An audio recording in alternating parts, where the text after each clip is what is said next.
This tutorial is on a fabulous little piece by Padarewski, and it's one of his 6 Humoresques.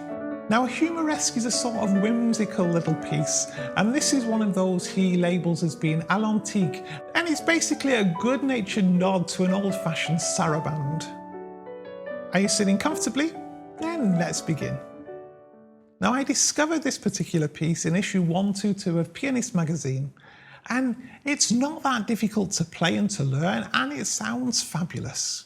Now, I'm sure you've come across the term sarabande before, and it's something that appears a lot in Baroque music, and in fact I believe it gets its origins from a Spanish dance with Arab influences.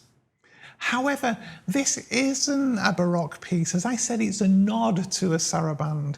And if you listen to performances of it, you'll hear that if anything, it's played in a very romantic way with lots of rubato, with lots of expression, with lots of pedal. As always for this tutorial, we'll use my 4-step method of discover, divide, conquer and integrate. And of course, I've created a full set of practice notes to go along with the video that you can download for free. Now, as part of the discovery process, I think it's a good idea to listen to a few sarabandes, proper Baroque sarabandes, see how they sound to us. And of course, take some time to listen to some performances of this particular piece, as well as having a few slow playthroughs ourselves, just to see how it feels under the fingers. In terms of dividing this piece, I think it splits nicely into 4 sections for practice purposes. If you've watched my tutorials before, you'll know that I then further divide each section into 2 or more segments, and then each individual segment into what I call snippets. And these snippets give us very small building blocks that we can use to start getting the piece under control. Now we've split the piece down, we can start to think of how we can practice all of these building blocks, and that's my conquer step. So let's look at some general consideration. First, one of the features of Baroque music is the importance of finger legato. However, let's not forget that in this particular case, it's not a Baroque piece. In fact, in Pianist Magazine, the advice is to not worry too much about fingering, as the pedal takes care of legato.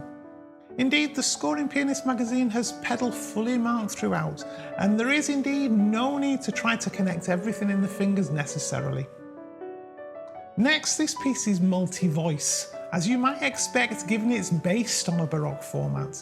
Therefore, one practice technique we can use extensively throughout is that of strands separately, or skeletons. This is basically where we practice different combinations of voices. So let's look at the very first segment of section 1. I've broken this down into 5 snippets, as you can see here. Initially, I would work on each individual one. However, I'd start strands separately. The first 2 snippets have 3 distinct voices. We have the melody, the accompaniment, and the bass. So to keep things nice and simple, let's initially just work on the melody and the bass together. Despite Pianist Magazine saying not to worry too much about the fingering though, I always find that with multi-voice music, I like to ensure I'm using a defined fingering scheme, as often later in performance we might wish to bring out a particular voice, and if we're not quite sure which finger plays it, this can lead to trouble. Therefore, you might want to work out your fingering up front and write it into your score so that you follow the same fingering even though we're omitting lots of the notes initially. I'd work on both of these snippets in this way until it feels easy and we are very familiar with the notes. We can pay a lot of attention to the melody and the ornaments at this stage. Whilst we have very little to think about in the left hand, it's a good opportunity to put some more focus into the right. Next, let's just try the melody and the accompaniment, so omitting the bass notes. Note I wouldn't practice a version omitting the melody here though. Again, we want to ensure we use our final fingering, and we will work just on these 2 snippets with this variant until they feel easy. Only once we have this thoroughly mastered would we start working on the as-written version. You might find that you can do this in a single practice session, or you might find it takes a few days. Of course, it depends how long you have each day to practice, and of course how difficult or easy you find this part of the piece to play. The next 3 snippets have a 4th voice, which is introduced into the right hand. This in fact gives us additional practice options, including this time omitting the melody if we think this might be helpful. This new voice we can see uses tied notes across a change of harmony, so we need to ensure we at least hold on to that note across the change of pedal, but after that of course we can release it. I think here there's nothing to be gained by releasing it early, however, as we'll see later on, sometimes it can be very beneficial. So again, work on each individual snippet first with each different combination of strands, then combine all 3. Again using the different combinations of strands.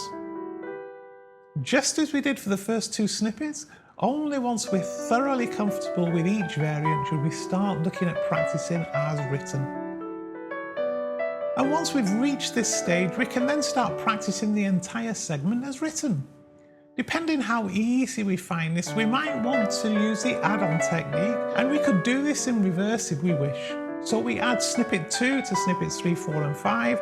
Once we've got that comfortable, we add snippet 1 to the others.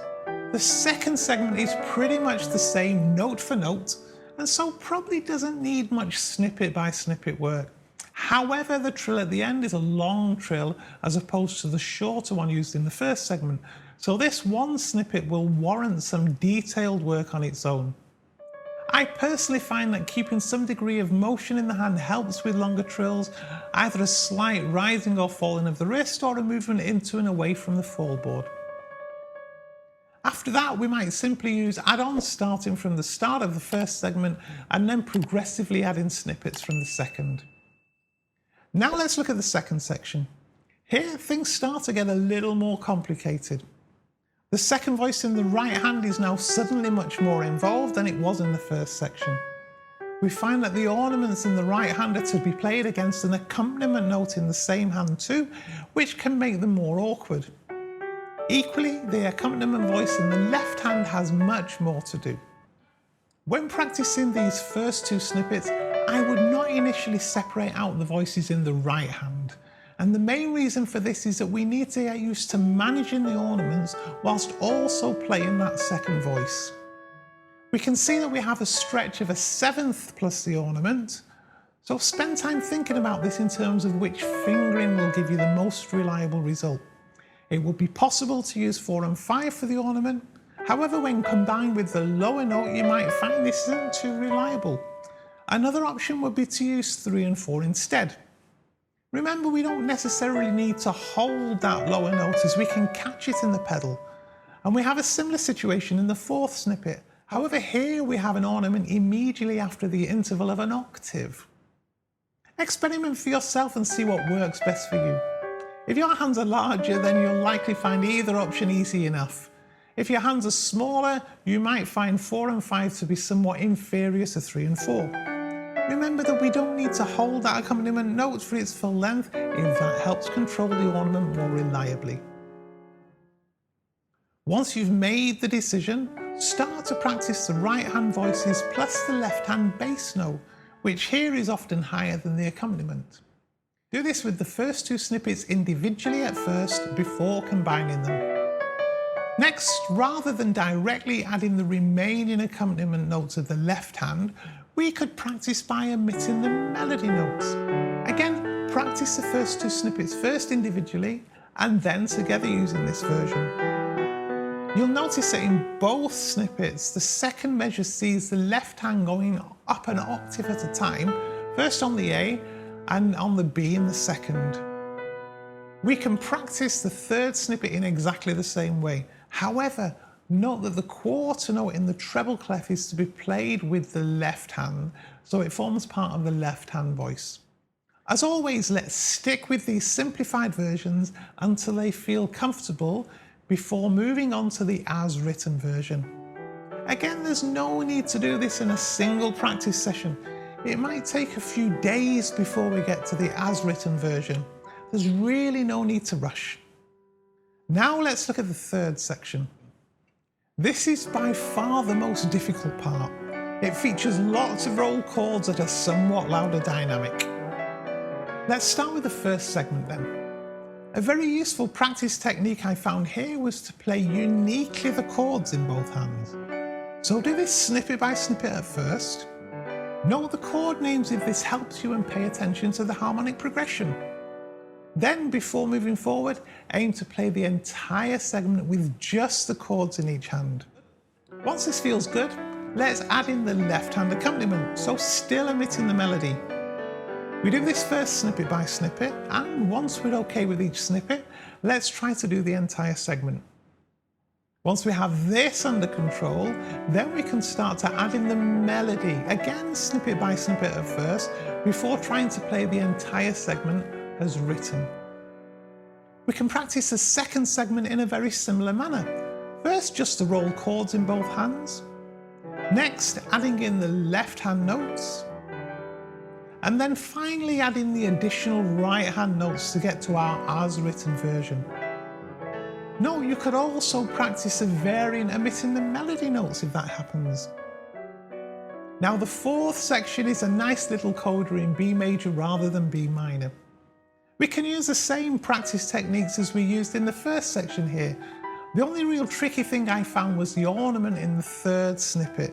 The combination of notes makes this particularly awkward for my hands. My advice as always is don't be afraid of spending lots of time just on any individual snippet and avoid adding them together whilst there's still an issue.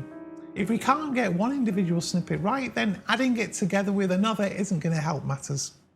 I'm sure you'll get tremendous pleasure from learning and performing this little beauty.